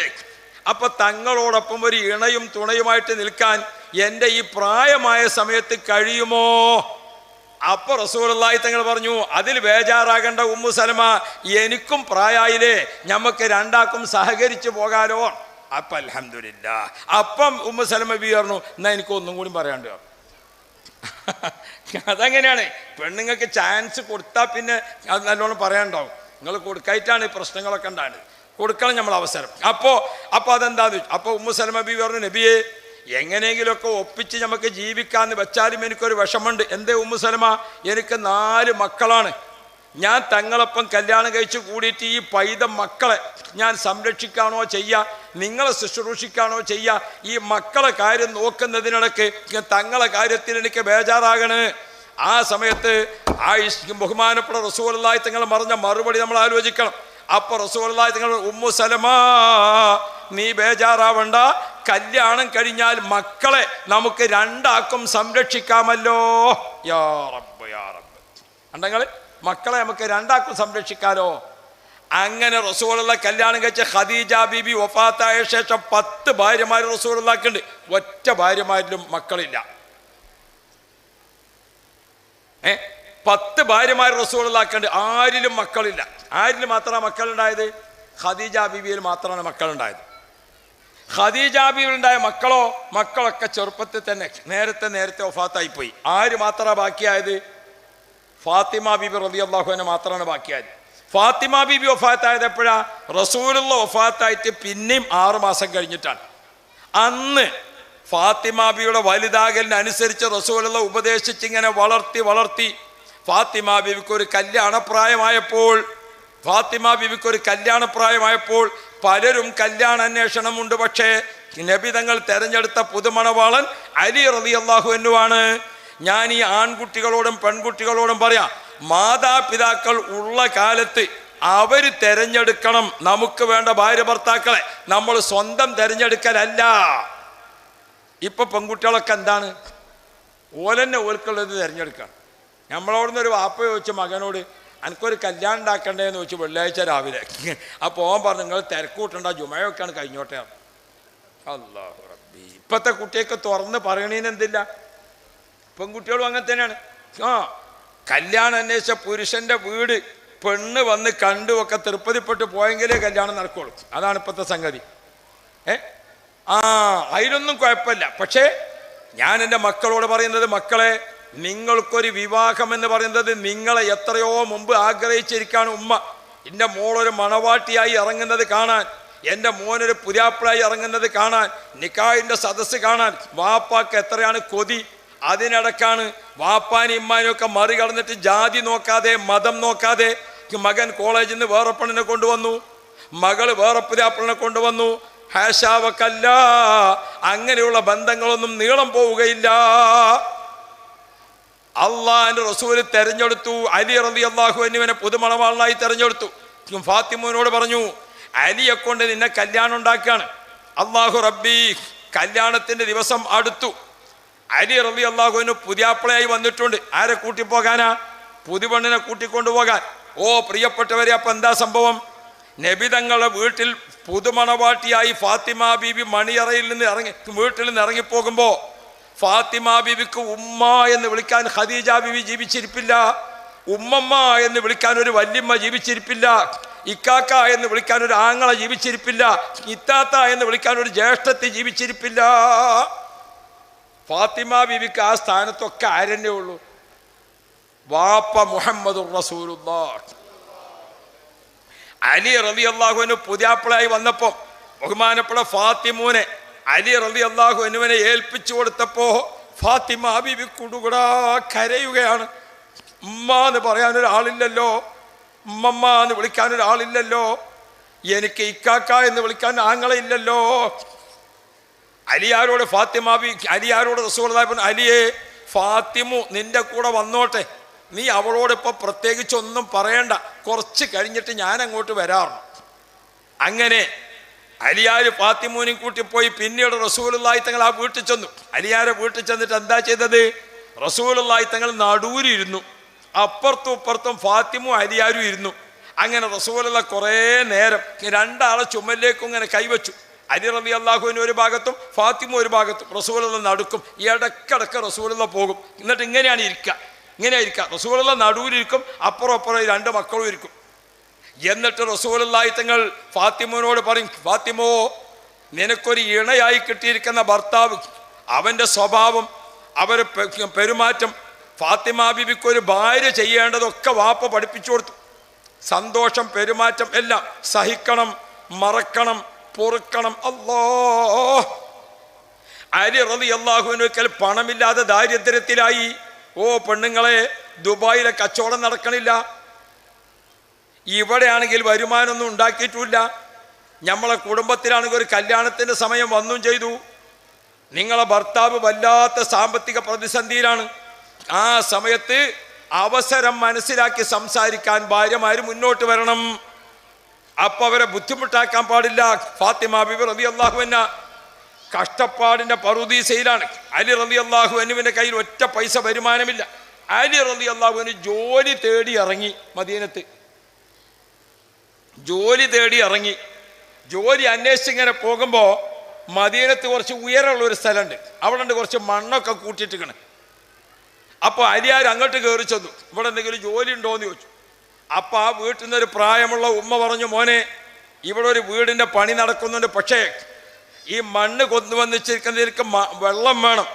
ഇവിടെ നിന്ന് താഴെ കുറെ അങ്ങോട്ടെത്തിയിട്ട് അവിടെ ഒരു കിണറ്റിലാണ് വെള്ളമുള്ളത്. തോൽപാത്രത്തിൽ കിണറ്റിൽ നിന്ന് വെള്ളം കോരി കൊണ്ടുവരണം. അലി റളിയല്ലാഹുവിന് വെള്ളം കോരാൻ വേണ്ടി തോൽപാത്രം എടുത്തു. എത്രയാണ് കൂലി? ഒരു പാത്രം വെള്ളം അവിടുന്ന് കോരിയിട്ട് ഈ കുന്ന് കയറി ഇവിടെ എത്തിച്ചു കൊടുത്താൽ ഒരു ഈത്തപ്പഴമാണ് കൂലി. ഒരു ഈത്തപ്പഴമാണ് കൂലി. അലി റളിയല്ലാഹുവിനു ആ കിണറ്റിൽ പോയി വെള്ളം കോരിയിട്ട് ആ വെള്ളം ഇങ്ങനെ കിണറ്റിൽ നിന്ന് വലിച്ചു കോരി അത് കൊണ്ടുവന്ന് 7 പാത്രം വെള്ളം കൊണ്ടുവന്നപ്പോഴേക്കും അലി റളിയല്ലാഹുവിനു ക്ഷീണിതനായി. 7 ഈത്തപ്പഴം കൂലി വാങ്ങിയിട്ട് ബഹുമാനപ്പെട്ട ഫാത്തിമൂന്റെ അടുക്കലേക്ക് അങ്ങോട്ട് ഓടിച്ചെന്നു. ഫാത്തിമൂന്റെ കയ്യിലേക്ക് 7 ഈത്തപ്പഴം കൊടുത്തപ്പോൾ ഫാത്തിമ ബീബി റളിയല്ലാഹു അൻഹ ആ ഈത്തപ്പഴം ഒരെണ്ണം എടുത്ത് കീറിയിട്ട് പകുതി അലിയാർക്കും പകുതി ഫാത്തിമൂനും ബാക്കി അവിടെ സൂക്ഷിച്ചു വെച്ചു. പിറ്റേത്തെ ദിവസം ഒരു ഈത്തപ്പഴം എടുത്ത് മുറിച്ചിട്ട് പകുതി അലിയാർക്കും പകുതി ഫാത്തിമൂനും, പിറ്റേത്തെ ദിവസം ഒരു ഈത്തപ്പഴം എടുത്ത് മുറിച്ചിട്ട് പകുതി അലിയാർക്കും പകുതി ഫാത്തിമൂനും. ഉള്ളത് കൊണ്ട് തൃപ്തിപ്പെട്ടുകൊണ്ട് ഭാര്യ ഭർത്താക്കന്മാരുടെ ജീവിതം മുഹമ്മദ് മുസ്തഫ. എന്താണ് കുടുംബം എന്ന് പറയുന്നത്? എന്താ കുടുംബം എന്ന് പറയുന്നത്? ഉള്ളപ്പോഴും ഇല്ലാത്തപ്പോഴും പുഞ്ചിരി, അതാണ് കുടുംബം. ഞമ്മക്കെന്നതിന് ക്ഷമല്ലല്ലോ. നാളെ രാത്രി 2:30 മണിക്കൂർ ചെറുപ്പക്കാരൻ എന്നെ ഫോൺ ചെയ്തു, ഹലോ, ഓ കൂറ്റമ്പാറ ഉസ്താദല്ലേന്ന് ആന്ന് പറഞ്ഞു. ഉസ്താദേ എന്ന് പറഞ്ഞിട്ട് ഓനാണ് കരഞ്ഞു. എന്തേ മോനേന്ന് ചോദിച്ചു. എൻ്റെ ഭാര്യ കിണറ്റി ചാടാൻ പോവുകയാണ്. എന്നാൽ ടോർച്ച് അടിച്ചു കൊടുത്തളാറുണ്ട്. ഞാൻ ഓളേതായാലും പോകാൻ നിൽക്കണോടത്ത് പിന്നെ ഞാൻ നോക്കിക്കണ്ടായിരുന്നു. അല്ല ഓക്കറാജി അതല്ലേ പറയാൻ തന്നെ ടോർച്ച് അടിച്ചു കൊടുത്തളാറുണ്ട്. അപ്പം ഇവൻ പറഞ്ഞു, ഉസ്താദേ ഞാൻ പറഞ്ഞത് നിങ്ങൾ കേട്ടില്ലേ വെച്ചു. കേട്ട് മോനെ, കിണറ്റി ചാടാൻ പോകുകയല്ലേ, ടോർച്ച് അടിച്ചു കൊടുക്കുക. ഞാനെല്ലാ ആണുങ്ങളോടും പെണ്ണുങ്ങളോടും പറയണം, ജീവിതത്തിൽ പട്ടിണി ഉണ്ടാവും, പ്രയാസം ഉണ്ടാകും, വിഷമം ഉണ്ടാകും, ഒക്കെ ഉണ്ടാകും. ഇപ്പം നമ്മളെ UAE കോർഫക്ക എന്ന് പറഞ്ഞ സ്ഥലമുണ്ട്. അവിടെ ഉണ്ട് സാജിദ സൂപ്പർ മാർക്കറ്റ്. അത് കോട്ടക്കൽ മറാജിൻ്റെതാണ്. എത്ര സൂപ്പർ മാർക്കറ്റുണ്ട്? ഒരുപാട് സൂപ്പർ മാർക്കറ്റ്. അദ്ദേഹത്തിൻ്റെ കെയർ ഓഫിൽ അറബികൾ മുഖേന ഒരു 200 പള്ളിയെങ്കിലും നമ്മളെ കേരളത്തിലും അട്ടപ്പാടിയിലും ഒക്കെ ആയിട്ട് എടുത്തിട്ടുണ്ടാവും. അതിപ്പോൾ കുറച്ച് മുമ്പ് വഫാത്തായി, അള്ളാഹു ദർജ ഏറ്റി കൊടുക്കട്ടെ. വലിയ മുതലാളിയായി. അദ്ദേഹം ആദ്യമായിട്ട് ബോംബെയിൽ നിന്ന് ഉരുവിൽ കയറിയിട്ട് പോയ കഥ പറയാനുണ്ട്. ഉരുവ് കയറിയിട്ട് പോയി, എന്നിട്ടോ കടലിൻ്റെ നടുക്കെത്തിയപ്പോൾ കോർപ്പിക്കാൻ കരങ്ങനെ കാടിൽ തുടങ്ങിയപ്പോൾ കപ്പലത്തെ ആൾക്കാർ പറഞ്ഞു വെള്ളത്തേക്ക് ചാടിക്കോളിയാണ്. വെള്ളത്തേക്ക് ചാടി നീന്തി കരക്ക് പറ്റി. അപ്പോഴേക്ക് ജീവൻ പകുതി കഴിഞ്ഞിക്കണ്. സുബ്ഹാനല്ലാഹ്. അങ്ങനെ കഷ്ടപ്പെട്ടിട്ടാണ് അദ്ദേഹം അവിടെ ജീവിച്ചിട്ട് അറബികൾ പിടിച്ചിട്ട് അന്ന് അവിടെ ജയിലിലാക്കും. അങ്ങനെ ജയിലിലായി. ഉമ്മറാജി എന്നോട് നേരിട്ട് പറഞ്ഞതാ. ഞങ്ങൾ ജയിലിൽ ചെന്ന് നോക്കുമ്പോൾ 40 ആളുണ്ട് അവിടെ. ഉച്ചക്കത്തെ ഭക്ഷണത്തിന് റൊട്ടിയും ദാലുമാണ്. റൊട്ടിയും ദാലും നിങ്ങൾക്ക് ഇത് വേഗം മനസ്സിലാവുമല്ലോ. ദാല് അല്ലേ? ദാല് കാഹേ. അപ്പം ഉമ്മറാജി പറയാണ്, വലിയൊരു ചെമ്പിൽ ഏത് കൊണ്ടെന്ന് വെച്ചു?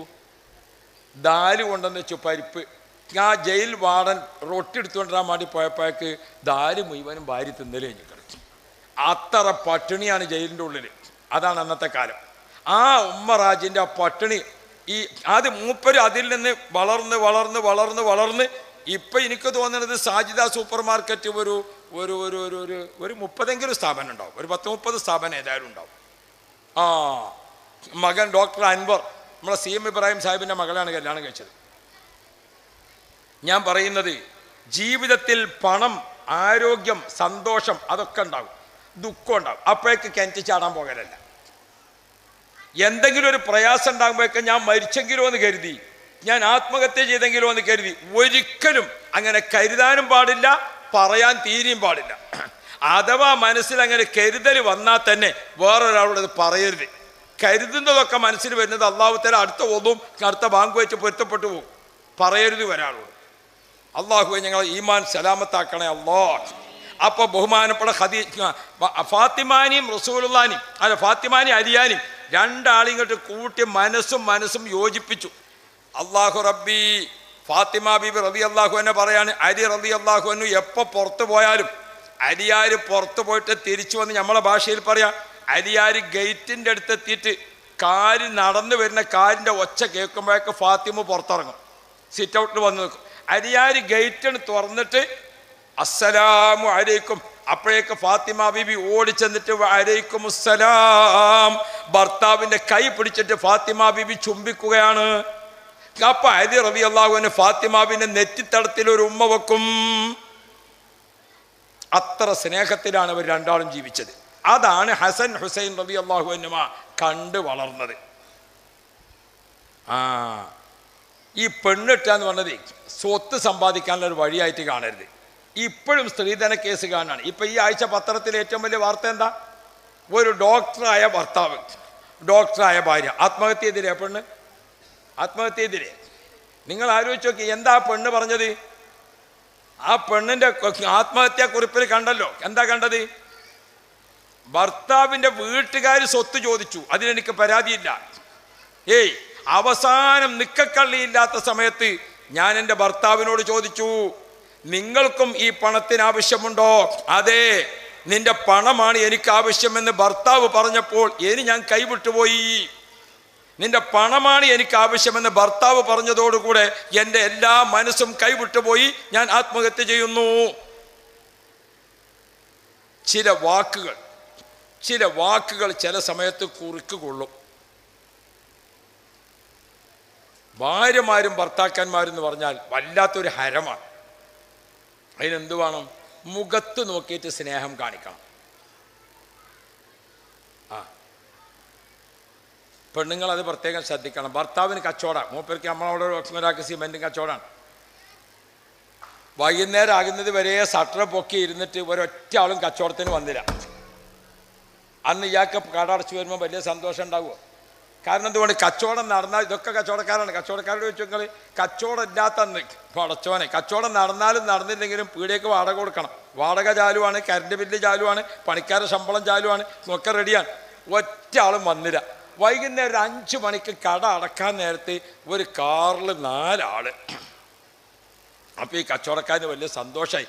അയാൾ പണിക്കാരനോട് പറഞ്ഞു, എടോ ഒരു 4 ചായക്ക് പറയാം, ഇപ്പോൾ ഒരു നല്ലൊരു കച്ചവടം വന്നാലേ 4 ചായ കൊണ്ടുവന്ന് വെച്ചു. ഇവർ 4 ആളും കാറിൽ നിന്ന് ഇറങ്ങി വന്ന് ഇരുന്ന്. അപ്പം മുതലാളി എന്തേന്ന് ചോദിച്ചു. അപ്പം നോക്കുമ്പോൾ അത് എത്തിങ്ങാൻ്റെ പിരിവാക്കി. അല്ലാഹു റബ്ബി, നല്ല മട്ടുണ്ട്. അന്നത്തെ പീടി അടച്ചു വരുന്നത് ഈ കോലത്തിലാണ്.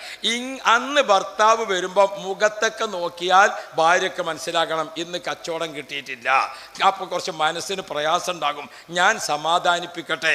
അപ്പോൾ ഭാര്യ കുറച്ചും കൂടി സ്നേഹം കാണിക്കുക, കുറച്ചും കൂടി സന്തോഷം കാണിക്കുക, കുറച്ചും കൂടി. അല്ലാതെ രാവിലെ ചിരിച്ച് കളിച്ച് പോയതാ ഇപ്പം എന്താണെന്നറിയില്ല എന്ന് പറഞ്ഞിട്ട് അകന്ന് നിൽക്കലല്ല. സ്നേഹം മനസ്സിൽ വെക്കാനുള്ളതല്ല, അത് പ്രകടിപ്പിക്കാനുള്ളതാണ്. നമ്മളെ ഉസ്താദുമാർ 2 ആഴ്ച കൂടുമ്പോഴാണ് നാട്ടിൽ പോവുക, അല്ലെങ്കിൽ ആഴ്ചയിലൊക്കെയാണ് പോവുക. ഒരു മോര്യാർ പോകുമ്പോൾ പെരീ ചെന്നാൽ പെണ്ണുങ്ങൾക്ക് അത്ര ഒരു മെയിൻ്റെ ഉള്ളൂ. ഒരു പ്രാവശ്യം മോര്യാർ പോകുമ്പോൾ വലിയൊരു ബാഗും കൊണ്ടാണ് പോയത്. വലിയൊരു ബാഗ്. അപ്പോൾ പെണ്ണുങ്ങളിങ്ങനെ ഈ വലിയ ബാഗ് കണ്ടപ്പോൾ ഒക്കെ ഭയങ്കര ഒരു കൗതുകമായി. എന്താ ഇന്ന് കൊണ്ടുവരുന്നതെന്ന് അറിയില്ല. ഓള് അങ്ങോട്ട് ചെന്ന് ഗേറ്റിൻ്റെ അടുത്തേക്ക്, സാധാരണ അതൊന്നും ഉണ്ടായിരുന്നില്ല, അങ്ങോട്ട് ചെന്ന് നിങ്ങൾക്ക് ഒന്ന് സന്തോഷം പറഞ്ഞ്, നിങ്ങൾ ക്ഷീണിച്ചോ, നിങ്ങൾക്ക് ചൂടുള്ളതാ വേണ്ടത് തണുത്തതാ വേണ്ടത് എന്നൊക്കെ ചോദിച്ച് ഇയാൾ വീട്ടിൽ കയറി എനിക്കെന്നാ ഒരു കട്ടൻ ചായ ഉണ്ടായിക്കോ. മൂപ്പര് കട്ടൻ ചായ ഉണ്ടാക്കാൻ പറഞ്ഞ് ബാത്റൂമിൽ പോയി. പെണ്ണുങ്ങളാണ്, ഇവർക്ക് ഈ ബാഗിൽ എന്താ ഉള്ളതെന്ന് അറിയാഞ്ഞാൽ ഒരു ബേജാറാണ്. മൂപ്പര് ബാത്റൂമിൽ പോയ ഇടയിൽ ഇവൾ മെല്ലെ പോയിട്ട് ആ ബാഗിൻ്റെ ചെയിനൊന്ന് വലിച്ചു നോക്കി. നോക്കുമ്പോൾ എന്താ നിങ്ങൾ നിൽക്കണ പള്ളിയിൽ നിന്ന് പിരിച്ചു വിട്ടിട്ട് പഴയ പുതപ്പും തിളക്കണയൊക്കെ ആയിട്ടാണ് തിരുവേ. ഞാൻ എൻ്റെ പെണ്ണുങ്ങളോട് പറഞ്ഞത്, ഗൾഫിൽ നിന്ന് ഭർത്താക്കന്മാർ വരുമ്പോഴേ ലഗേജിൻ്റെ പെട്ടി നോക്കിയിട്ട് ചിരിക്കാൻ നിൽക്കണ്ട. നമ്മൾ എന്ത് വേണം, മുഖത്ത് നോക്കിയിട്ട് ഹൃദയവും അതാണ് ഭാര്യ, അതാണ് ഭർത്താവ്. ഹൃദയവും അതാണ് ജീവിതം. ലി തസ്കുനു ഇലൈഹ, അവളെ നോക്കിയാൽ നിങ്ങൾക്കും നിങ്ങളെ നോക്കിയാൽ അവൾക്കും. അതാണ് അള്ളാഹുവിൻ്റെ റസൂൽ പഠിപ്പിച്ച കുടുംബജീവിതം. പ്രിയപ്പെട്ട ഉമ്മപങ്ങന്മാരെ, ഭർത്താക്കന്മാരോട് ഞാൻ പറയട്ടെ, ഭാര്യമാരെ നമ്മൾ നല്ല പോലെ സമാധാനിപ്പിക്കണം. നല്ല ആശ്വാസ വാക്കുകൾ എപ്പോഴും അവരോട് പറയണം.